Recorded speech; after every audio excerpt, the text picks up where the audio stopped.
Hey, I'm Lucas, one of the creators of Puppet Play, and today I'm going to show you how to make your own movies in Puppet Play. First of all, let's select the studio. Now in the studio you can see there are different sets and you can just pick whichever one you want. Some sets already have props that you can pick up and animate, and also some special animatables like you can open and close the curtain. First of all, we need an actual character. So if you look on your right hand, you can see the green button. If you press it, you enter the gallery. This is where you can find everything you can animate. Also all characters and also all items. Let's go for a character first. Let's take a normal stick puppet and maybe further customize it with some with a hat. You can just attach items to puppets like this, and now go back with the same green button.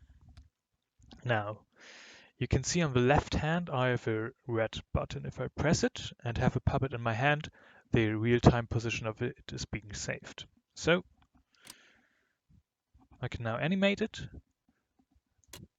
and with the joystick on my left hand, at least with the normal locomotion, there are also different locomotion or key bindings, but you can find those in the settings. You can go back by pressing the joystick up and down, and you can scroll by pressing the joystick left and right. So let's go back to the start. I have nothing in my hand, and if I press the red button now, the animation is just being played. And at any time I can interact with the environment while the timeline while it's being played to animate something. Now we can see at some point the tree is moving. Now let's add a second character. Let's take this one and just do the same. Press the red button, animate, and that's it. So now let's take a look. First of all, let's add a light for some dynamic shadows. We can just grab behind our left shoulder to get the light.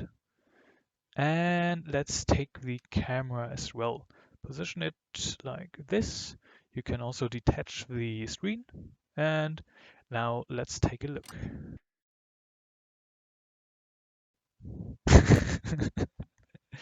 Kind of looked like a nice slab from a zombie here. Perfect.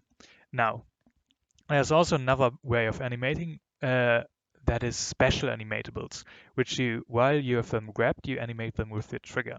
For example, this light, if I hold it and now press the trigger, which is the button you press with the index finger, you can enable and disable it.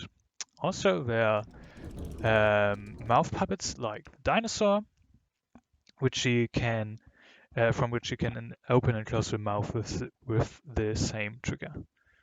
Now, if I want to make him talk, I can also lower the headset or the virtual headset by grabbing one of my ears. And now if I press record, I also record the audio that I'm currently talking. Now, if I want to edit this audio, I can press either of the blue buttons to go into the normal settings menu and open the sound menu. Here, this is the sound clip I just recorded. If I hover over it, I can hear it, but I don't want to hear it, so I will mute it for now. And what I can do is I can either put it at a different position, or if I don't like it at all, I can also just delete it. And you can change the overall volume here. Now, yeah, I think that's all for this studio. Let's check out another one. Same button again, change studio, and let's go into the games studio. Alrighty, let's start with some more complex animations. Let's go into this set and get a humanoid character. Now, you know that the blue button takes us to the settings menu. But if I hold a puppet, you can see that the icon changes. That's because if I hold a puppet or any stick and press the blue button, the context menu opens. I can delete it, I can delete this puppet, I can reset the animation of this particular stick, and I have two more options here. Let's start with motion capture, which only works on humanoid characters, and which basically teleports you into the character. And now I'm the character. I can directly move the head and both hands, and I can animate it. And if I use the joystick and am standing in a set, I can also move around and just play the character. Now let's stop the animation and exit again with the blue button and take a look at it. And we can see it looks surprisingly smooth for what it basically is. With these floating controllers, you can animate the eyes and the mouth to make them talk. Okay, now let's get the remote control, because at the moment, if we take a look at the animation, maybe at the animation from over here, we can see the character has no walk cycle. But animating the walk cycle while the character is moving is pretty hard, to say the least. That's why there's a remote control. It has two options. First of all, you can animate each limb individually from over here. Let's start with that. Let's just make probably the worst walk cycle. That's okay. I mean, the timing's always a bit rough, but what I normally do is I first record an audio of me giving some clue points to know when I need to start moving and so on, and then later on delete that clip. And I could also override these, but I won't. Now, the second thing that you can do with the remote control is animating the position. You can basically see this puppet in the remote puppet in this circle as kind of joystick, and wherever I position it, that's the direction the actual puppet is going to move. So I can move it up or down, rotate, and just have it walk in one direction, especially if you want to move it over a long distance. That's a really nice way of doing it.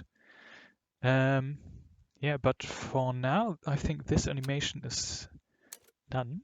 Let's get the camera by just grabbing behind our left shoulder. Another thing you can do is you see this little green thing in the front. You can grab it and you see it's the depth of field controller.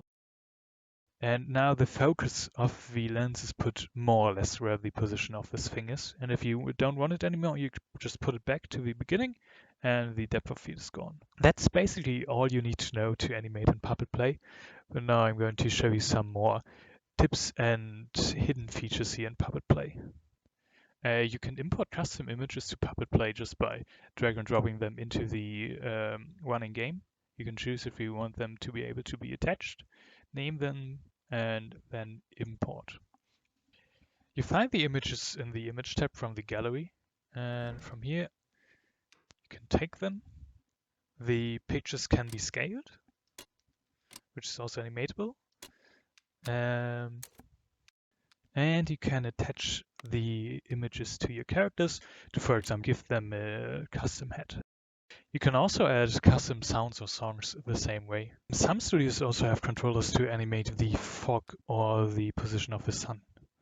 The last feature is something I'm currently working on, so it might not be in Puppet Play yet, but it will be in maybe 1 or 2 weeks, which is being able to, first of all, change your height by pressing the grab and trigger button at the same time.